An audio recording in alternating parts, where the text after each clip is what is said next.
Առավոտյան Գոհարի Ղումաշյան էջում տեսա, որ վաղը Սամվել Կարապետյանի դատն է, այդ ապօրինի կալանքի երկարաձգման դատը։ Ես հուսով եմ կգտնվի դատավոր այս երկրում, որը որ արդարացի որոշում կկայացնի, որովհետև ես վստահ եմ դատավորները, որոնք գիշերը քնում են, շատ լավ հոգուխորքում հասկանում են այս մարդը, լավից բացի այս Հայաստանի համար, այս երկրի համար, իր հայրենիքի համար ոչ մի բան չի արել։ Ոչ մի չի գտնվի մի մարդ, որ ինձ հիմա կգրի օրինակ եմ, «Էս ինչ ես խոսում, Սամվել Կարապետյան, գիտես ինչ որ գռփելա, չռփելա, թալանելա, չէ, ժողովուրդ ջան։ Այդ մարդը հակառակ իր սեփական միջոցներով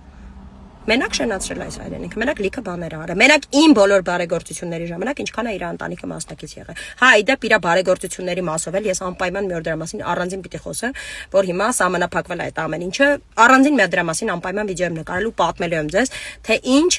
նողկալի արարքների են սրանք գնում։ Քիչա փակել են այդ մարդուն, թույլ չեն տալիս հենց հիմա, որ արդար մասնակցի օրինակի համար այդ նույն քարոզարշավներին, մի հատ էլ բարեգործությունն են սահմանափակել։